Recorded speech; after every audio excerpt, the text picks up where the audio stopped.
And good morning again. We welcome to the broadcast the chairman of the Senate Intelligence Committee, California Senator Dianne Feinstein. Thank you so much, Senator, for coming. You have been a big defender from the beginning of the National Security Agency, but you were clearly upset with the revelation that we were tapping German Chancellor Angela Merkel's cell phone. You said it was a big problem that the president was apparently unaware of this. Do you believe that the president didn't know this was happening? Oh, I can't answer that. I don't know.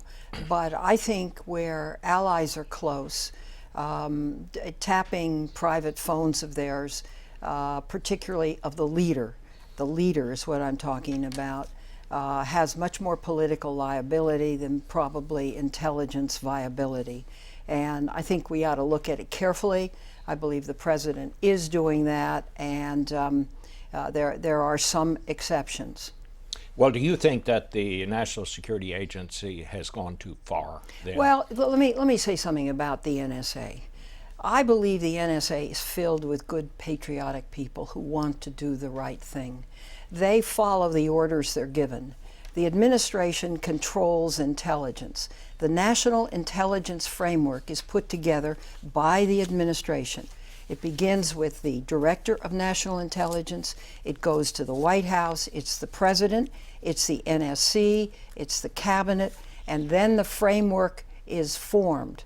Now, what happens is people add to it. State wants this, Department of State wants to know this, or somebody else wants to know that. Priorities are ranked. As I understand it, these are the priorities. 1, terrorism. 2, support of our military abroad. 3, nuclear counterproliferation. 4, hard targets. And now cyber. And those are the main areas. So essentially, the NSA is told to do certain things, and it does it. What I think we need to do, and we work very well with the House Committee and the leadership of Mike Rogers and Congressman Ruppersberger, is put together a review of the intelligence framework of how all this gets together, what the criteria for inclusion are.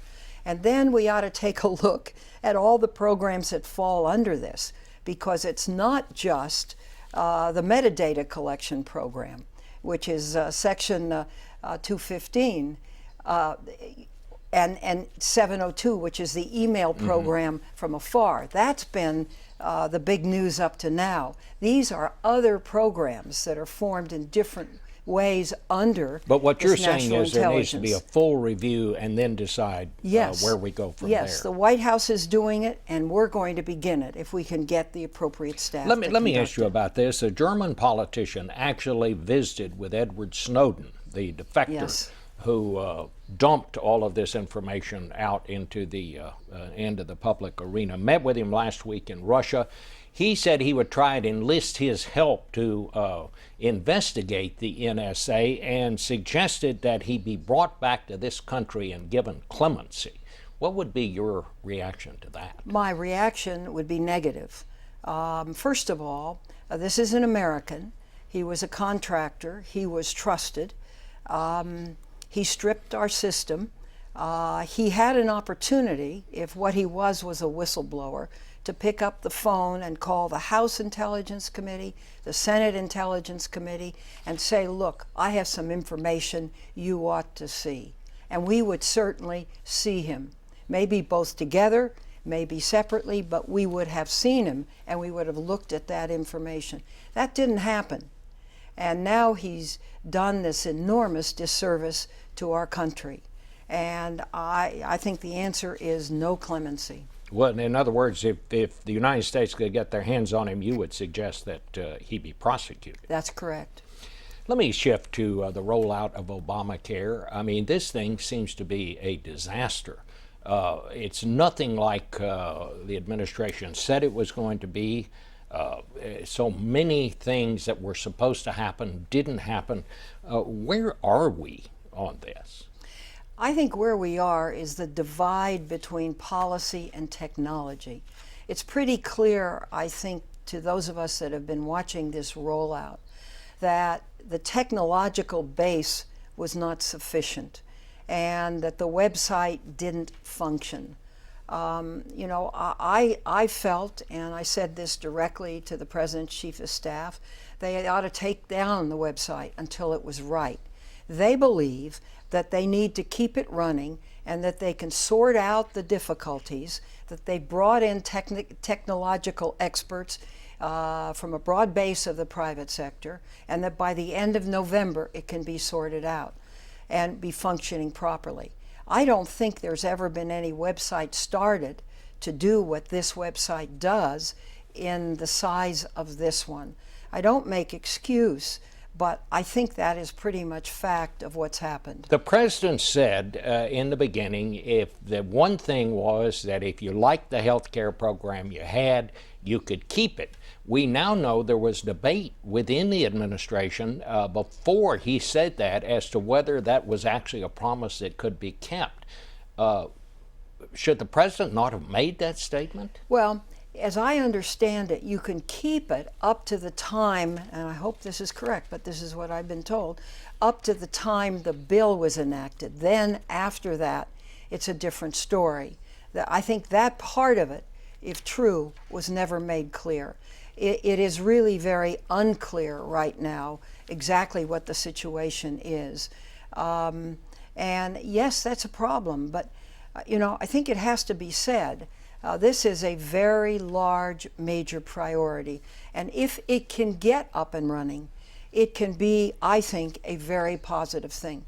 The big problem here is there are so many destroyers in the House, in the public, in the private healthcare sector that just want to destroy. Well, I mean, and that's not helpful. I take your point, but the fact is the thing doesn't work. The fact is there's a problem with the startup. I won't go so far right now as to say the plan isn't going to work once it gets started up. Let me ask you one other thing quickly. A man walked into the Los Angeles airport Friday, opened fire on TSA officials with an assault weapon. Does this put more pressure on you to revive your efforts to get another assault weapons ban through Congress, or is that dead? Well, let me just first of all say, because this happened in California and it happened to my constituents, and I have some wounded and dead constituents, let me just pay tribute to TSA Agent Hernandez, a father of 2 children with a wife, shot point blank at his station, doing work he believed in, and to me is a very, very special person. So to all of those, my deepest sorrow. Having said that, the weapon was a .223 MP-15. The MP stands for military and police, clearly designed not for general consumption, but through practice, now general consumption. Same gun that was used at Aurora. Would I do a bill? Sure I would do a bill. I mean, I believe this down deep in my soul. Do you think there's any way that such a bill could pass? No, I don't. I don't. I think there's a hammerlock on the Congress by the gun owners and gun people, and it doesn't matter.